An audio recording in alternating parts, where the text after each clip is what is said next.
Meus irmãos, a paz do Senhor, aqui é o pastor J.C. Silva.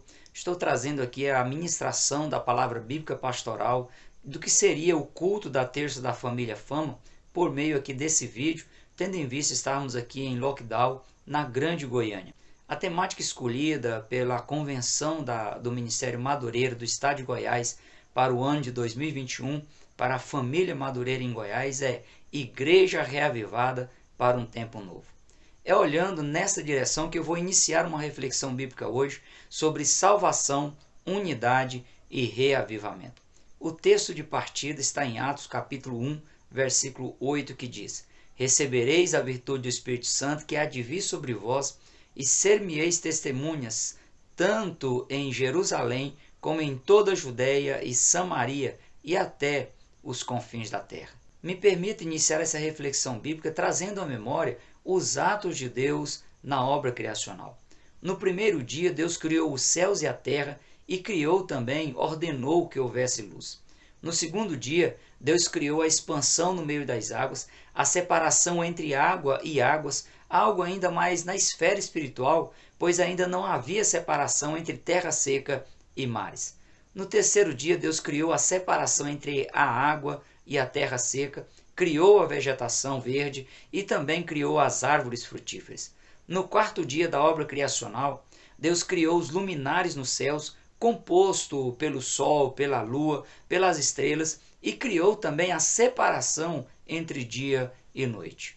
No quinto dia da obra criacional, Deus criou os répteis, as aves, os grandes animais marinhos, conforme as suas espécies, e os abençoou com a capacidade de multiplicação, de reprodução. Nessa intensa atividade divina, se no sexto dia Deus criasse algo nos céus, haveria um desequilíbrio na terra.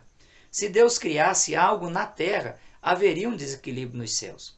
Deus, em seu conselho celeste, composto pelo Pai, pelo Filho e também pelo Espírito Santo, decidiu então formar algo que tivesse uma composição terrena e também uma composição espiritual ao mesmo tempo, para dar um equilíbrio também nos céus e um equilíbrio na terra.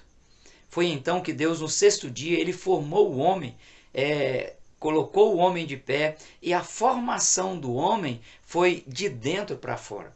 Para você entender melhor, me permita aprofundar um pouco mais nessa questão da forma como Deus gera o equilíbrio na sua obra criacional. O equilíbrio divino, ele reúne os 4 elementos da natureza: a terra, a água, o vento e também o fogo. Alguém pode até pegar um pouco de terra e colocar em um copo de água. A terra ela vai parar no fundo do copo.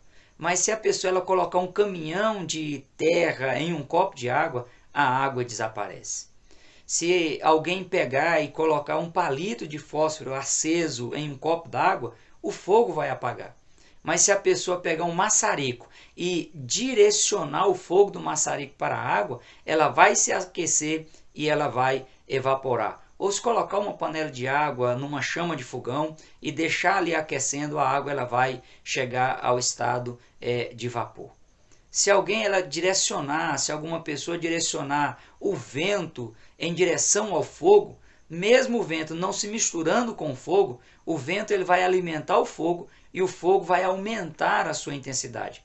Mas se a pessoa pegar o vento expelido por um compressor de ar, o vento ele vai apagar o fogo.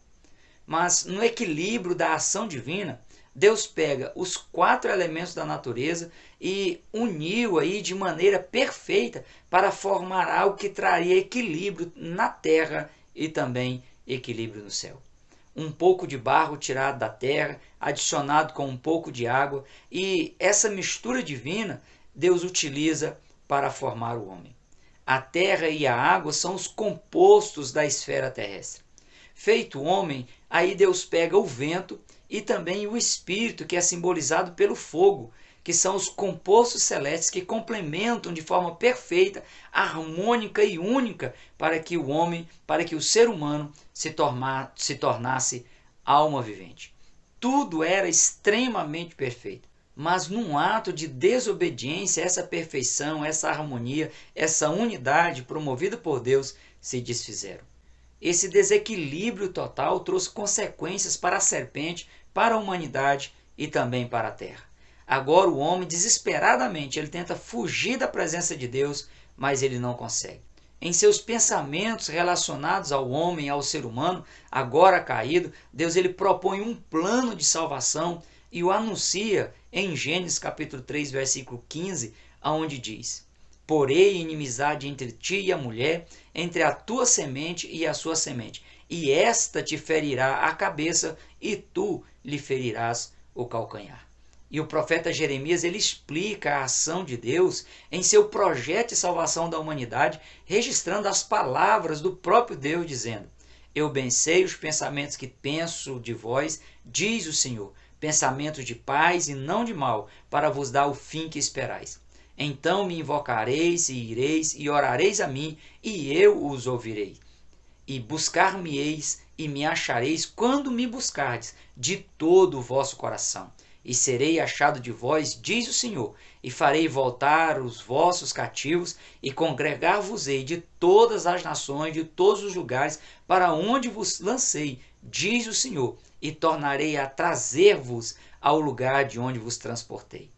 Quem pensa, projeta, e quem projeta, ele não faz besteira. Deus, dentro do seu projeto divino executado de forma perfeita, ele não só pensou a salvação da humanidade, como também se manteve no controle de todo o processo para que o ser humano ele se beneficiasse do seu imensurável amor e pudesse experimentar novamente a perfeição colocada por Deus no princípio da história da humanidade. O plano de salvação, de redenção da humanidade, do retorno do ser humano ao estado original de perfeição divina, incluiu a morte e a ressurreição de Jesus na cruz do Calvário. Essa parte está conclusa. Já a extensão do projeto de salvação, do plano de salvação, a continuidade do plano de salvação para a humanidade, do plano de reavivamento da humanidade, depende da ação da igreja. Depende das pessoas que compõem a igreja de Cristo aqui na terra. Num olhar de misericórdia, Deus olhando para a humanidade caída e pensando somente o bem a respeito dela, nas instruções finais aos seus discípulos, Jesus diz: Ide por todo o mundo, pregai o evangelho a toda criatura. Quem crer e for batizado será salvo, mas quem não crer será condenado. E estes sinais seguirão aos que creem, em meu nome expulsarão os demônios, falarão novas línguas, pegarão nas serpentes, e se beberem alguma coisa mortífera, não lhes fará dano algum, e imporão as mãos sobre os enfermos e os curarão. Jesus disse ainda em Atos capítulo 1, versículo 8, Recebereis a virtude do Espírito Santo que há de vir sobre vós, e ser-me-eis testemunhas, tanto em Jerusalém, como em toda a Judéia e Samaria, e até os confins da terra. Portanto, meus queridos irmãos, proclamar o Evangelho é demonstrar de forma prática o desejo de ver a salvação de almas, o desejo de ver o homem restabelecer o canal de comunhão perfeita, criada por Deus no princípio, mas que foi desintegrada, foi desfeita com a ação de desobediência de Adão e Eva. O Evangelho de Cristo é a resposta de Deus ao homem caído, é Deus parando e pensando no bem da humanidade. O Evangelho de Cristo é a fórmula perfeita que o Espírito Santo usa para aproximar o ser humano com Deus. O Evangelho de Cristo ele transforma o mais vil pecador. O Evangelho de Cristo ele liberta o drogado, o criminoso, o viciado em sexo, o ladrão, o mal pagador, o impuro, o idólatra, os feiticeiros, os que produzem inimizade, porfias, contendas, rebeliões e divisões. Liberta os invejosos, liberta os bêbados, os glutãos, as pessoas que vivem expondo a sua sensualidade de forma exacerbada e os que estão dominados pela concupiscência, que é o desejo intenso de bens ou gozos materiais e também o apetite sexual desordenado. Diz Paulo em Gálatas capítulo 5, versículos 19 a 21, que os que tais coisas praticam não herdarão o reino dos céus. E o Evangelho de Cristo, ele transforma essas pessoas, dando condição para elas terem acesso ao reino dos céus. O Evangelho de Cristo ele também melhora as condições e a qualidade de vida social do ser humano. O Evangelho de Cristo ele dá equilíbrio na família entre pais, filhos e cônjuges. O Evangelho de Cristo ele fortalece os vínculos de amizade e de respeito nos relacionamentos. O Evangelho de Cristo ele muda a história do homem caído para a história do homem restaurado. Tem muita gente que ainda continua culpando Adão e Eva pelos problemas em consequência das práticas de vida pecaminosa e desprezam o Evangelho de Cristo, que é o poder de Deus para transformar todo aquele que crê. É verdade, meus queridos irmãos, que foi em decorrência da desobediência de Adão e Eva às instruções divinas que o pecado entrou no mundo, mas também é verdade que não adianta continuar culpando Adão e Eva pelo problema da existência do pecado na vida da humanidade e continuar se deixando ser dominado pela síndrome de Adão e Eva, continuar desobedecendo à vontade de Deus e se distanciando do centro da vontade de Deus. Naquela ocasião, no Jardim do Éden, foi dada a Adão e Eva a oportunidade de os dois obedecerem ao projeto divino, mas eles decidiram, sem pensar, decidiram desobedecer. E hoje é dado a mim e também a você a oportunidade de obedecer à proposta divina e andar sob a direção de Deus, realizando a sua obra e sendo instrumentos de Deus para a salvação de todos aqueles que estão sob a nossa responsabilidade no nosso círculo de convívio. Olhando para o campo de nossas responsabilidades, a primeira responsabilidade ela se relaciona conosco mesmo, com a nossa postura diante de Deus. Resolvida essa questão, a nossa postura, o nosso posicionamento diante de Deus, é nossa responsabilidade expandir o reino de Deus através da divulgação do Evangelho. Provérbio número 30, verso 17 diz que os olhos que zombam do pai ou desprezam a obediência da mãe, corvos do ribeiro os arrancarão e os filhotes de águias os comerão. A figura do pai e da mãe representa a figura de liderança levantada por Deus de forma natural e espontânea. E é como vosso líder, levantado por Deus, estabelecido por Deus, representante de Deus na igreja e como profeta de Deus, que eu trago uma mensagem evangelística àqueles que ainda não se decidiram a caminhar, a servir ao Senhor, dizendo a eles que aceite a Jesus e receba-o como seu único e suficiente Salvador. Se adeque ao projeto de Deus para a sua vida, para que você possa experimentar a comunhão perfeita com o Pai, com o Filho e com o Espírito Santo. A igreja, eu deixo a mensagem exortativa. A sua omissão em não abraçar os projetos de expansão do reino de Deus, de evangelização, representa sua resistência ao projeto de Deus para a salvação da humanidade, implantado no início, lá em Gênesis capítulo 3, versículo 15. Existem 3 formas de abraçar esse projeto: investindo na obra missionária com recursos financeiros, orando pela obra missionária, por aquelas pessoas que estão realizando a obra missionária, que estão fazendo a obra de Deus através do ministério da intercessão.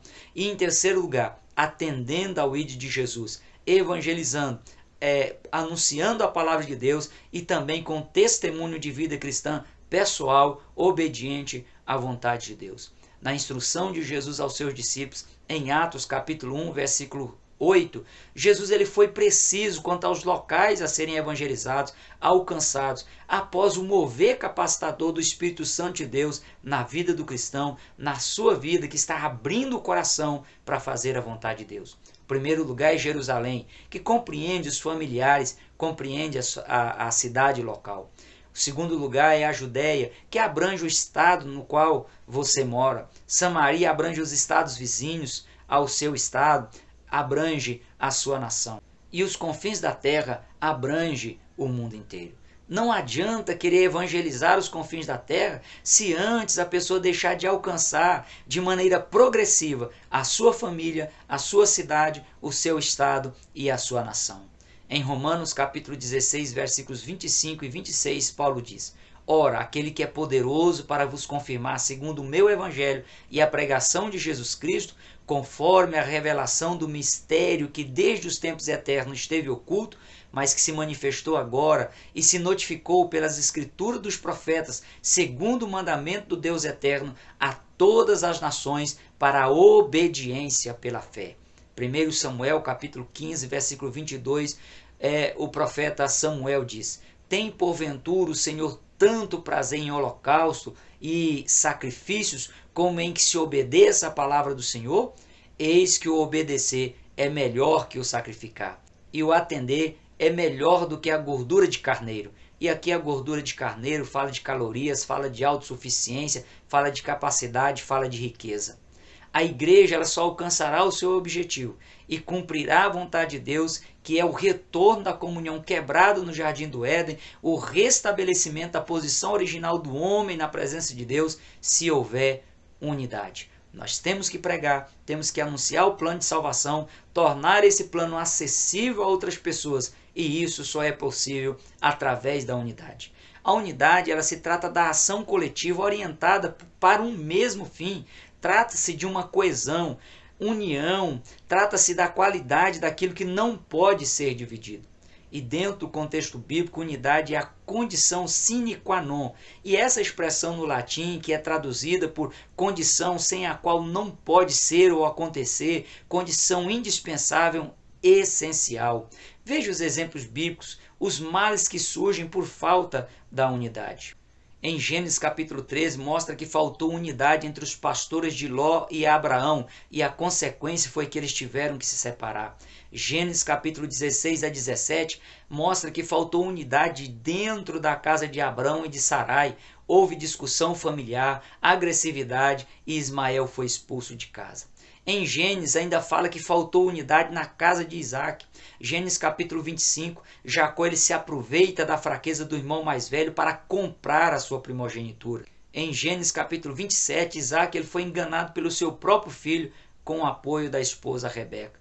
Gênesis capítulo 28 a 30 mostra que Jacó ele teve que fugir da casa do pai, teve que viver na casa do seu tio Labão, tendo o salário mudado 10 vezes, por falta de unidade, por falta de acordo. Também faltou unidade na família de Jacó. Gênesis capítulo 31 mostra que Raquel, a esposa amada de Jacó, ela roubou os ídolos do próprio pai e havia constantes discussões entre suas esposas, entre as esposas de Jacó. Gênesis capítulo 34 mostra Simeão e Levi, os dois filhos mais velhos de Jacó, provocarem vergonha na família, quebrarem um pacto feito por Jacó com a família de Siquém, e houve uma chacina em que foram mortos todos os homens de Siquém. Gênesis capítulo 35, a falta de unidade levou que Rúben, um dos filhos de Jacó, deitasse com a esposa do próprio pai. Dentro das famílias dos patriarcas, Abraão, Isaque e Jacó, sempre que a unidade prevalecia, havia estabilidade, havia crescimento. Quando alguém rompia a unidade, tragédias eram inevitáveis, tragédias aconteciam. Na sequência da história de Israel, a falta de unidade também trouxe tragédias terríveis para aquele povo. Desde a saída do Egito até o exílio babilônico, a falta de unidade, de uma ação coletiva visando o mesmo fim, de cuidado para que não houvesse divisão, foi aí responsável pelo fracasso coletivo e a destruição da nação diante dos seus inimigos. Falta de unidade no foco da adoração a Deus levou Arão a construir bezerros de ouro e Deus mandou serpente e matou milhares de pessoas. A falta de unidade quanto à liderança levantada por Deus também provocou danos terríveis. Miriam ficou leprosa, a terra engoliu os aliados de Corá. Devido à falta de unidade na dependência de Deus para conquistar a terra prometida, mais de 600 mil homens de guerra morreram no deserto. Abimeleque ele matou 70 irmãos para se tornar juiz de Israel. A falta de unidade quanto à liderança divina em Israel, esse fato deixou Deus irado e se sentindo rejeitado. Por isso Deus mandou que o profeta Samuel ungisse um rei. No entanto, o sentimento de disputa por posição dentro da nação levou a inúmeras perseguições injustas de Saul a Davi, e até mesmo famílias inteiras foram dizimadas por pessoas que as integravam. Atalia, mãe do rei Acasias, matou os próprios filhos e netos para usurpar o trono da nação. Após a morte de Salomão, o reino foi dividido. Iniciou-se uma decadência tão grande que culminou na destruição total da nação e a sua leva para os cativeiros assírio e cativeiro babilônico. O que destruiu a nação não foi um inimigo externo, foi a falta de unidade. na igreja primitiva, olhando, irmãos, a importância da unidade, nós podemos também fazer uma reflexão sobre a necessidade dela nos dias de hoje. Olhando para o trabalho realizado por Jesus junto aos seus discípulos, antes mesmo de implantar a igreja primitiva, seus discursos sempre foram no sentido de que, após a sua partida, eles deveriam permanecer unidos. A igreja precisa permanecer unida. Em Lucas capítulo 24, versículo 49, Jesus diz: Eis que sobre vós envio a promessa de meu Pai. Ficai, porém, na cidade de Jerusalém, até que do alto sejais revestidos de poder. Em Marcos capítulo 16, versículo 7, o anjo disse aos discípulos: Ide, dizei aos seus discípulos e a Pedro, que ele vai adiante de vós para a Galiléia, ali o vereis como ele disse. Em Atos capítulo 1, versículo 8, que eu já li 2 vezes para você, os discípulos, para serem cheios do Espírito Santo, eles deveriam ficar na cidade de Jerusalém, para somente depois se tornarem testemunhas de Jesus. Em Atos capítulo 1, versículo 14, diz que todos estes perseveraram unanimemente em oração e súplica com as mulheres e Maria, mãe de Jesus, e com seus irmãos. E em Atos capítulo 2, versículo 1, diz que, cumprindo-se o dia de Pentecostes, estavam todos reunidos no mesmo lugar. Se a ação coletiva dos discípulos em prol daquele objetivo comum deixasse de acontecer, se deixasse de haver unidade, as promessas de Cristo nunca teriam se cumprido na igreja primitiva. Atos capítulo 2, versículo 41 a 47 diz que de sorte que foram batizados os que de bom grado receberam a sua palavra, e naquele dia agregaram-se quase 3.000 almas, e perseveravam na doutrina dos apóstolos, e na comunhão, e no partir do pão, e nas orações, e em cada alma havia temor, e muitas maravilhas e sinais se faziam pelos apóstolos. Todos os que criam estavam juntos e tinham tudo em comum. Vendiam suas propriedades e fazendas e repartiam com todos, segundo cada um tinha necessidade. E perseverando unânimes todos os dias no templo e partindo pão em casa, comiam juntos com alegria e singeleza de coração, louvando a Deus e caindo na graça de todo o povo. E todos os dias acrescentava o Senhor à igreja aqueles que se haviam de salvar. Se com os patriarcas, com a nação de Israel e com a igreja primitiva, a conditio sine qua non, ou seja, a condição sem a qual seria impossível, foi a unidade, com a igreja atual, a unidade ela continua sendo a mesma condição, sem a qual nada pode acontecer ou nada pode vir ser. A condição indispensável, a condição essencial. Deus é um Deus de unidade e Ele não atua onde há divisão, onde há falta de unidade. Em João capítulo 17, versículo 23, Jesus ressaltou a importância da unidade. Ele diz: E eu neles, e tu em mim, para que eles sejam perfeitos em unidade, para que o mundo conheça que tu me enviaste a mim e que tens amado a eles como me tens amado a mim. Em Efésios capítulo 4, versículos 1 a 6, Paulo faz um apelo veemente dizendo: Rogo-vos, pois, eu preso do Senhor, que andeis como é digno da vocação com que fostes chamados, e com toda humildade, e mansidão, e longanimidade, suportando-vos uns aos outros em amor, procurando guardar a unidade do Espírito pelo vínculo da paz. Há um só corpo e um só Espírito, como também foste chamado em uma só esperança da vossa vocação, um só Senhor, uma só fé, um só batismo, um só Deus e Pai de todos, o qual é sobre todos e por todos e em todos. E em Efésios capítulo 4, versículos 12 e 13, Paulo explica o objetivo do seu apelo veemente. Ele diz: querendo o aperfeiçoamento dos santos para a obra do ministério, para a edificação do corpo de Cristo, até que todos cheguemos à unidade da fé, ao conhecimento do Filho de Deus, a varão perfeito, à medida da estatura completa de Cristo.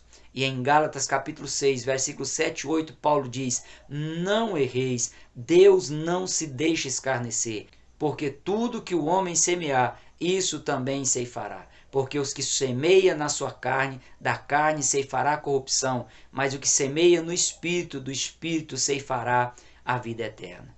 Deus sempre honra quem permanece fiel ao seu projeto de salvação, de restauração da humanidade e que de forma unida trabalha para que a unidade divina ela seja implantada na igreja e também por meio da igreja, através da ação do Espírito Santo de Deus, que é o promotor de reavivamento.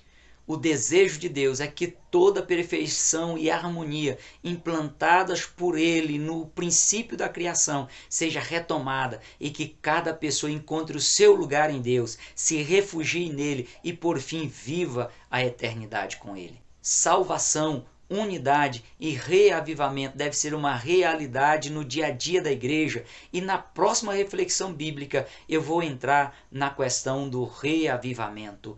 Procure relembrar a forma perfeita como Deus criou o ser humano e o desejo de Deus que o ser humano tenha novamente uma perfeita comunhão com Ele por meio do projeto da salvação, por meio da unidade na igreja para a expansão do Evangelho de Cristo na terra, e Deus vai trazer reavivamento. Deus vai dar vida novamente a muitas pessoas que estão mortos espiritualmente. Em nome de Jesus, eu ministro a bênção de Deus sobre sua vida. Que Deus te abençoe e te guarde. Que os anjos do Senhor acampem ao redor da sua família e te livre de todo o mal. Continue com seu coração ardente pelo desejo de cultuar, de estar na casa de Deus. Esteja aí acompanhando o projeto de jejum, de oração dessa semana, e no nome de Jesus, essa crise vai passar e nós poderemos novamente estarmos juntos. Que Deus em Cristo continue abençoando a sua vida. Prossiga na paz do Senhor.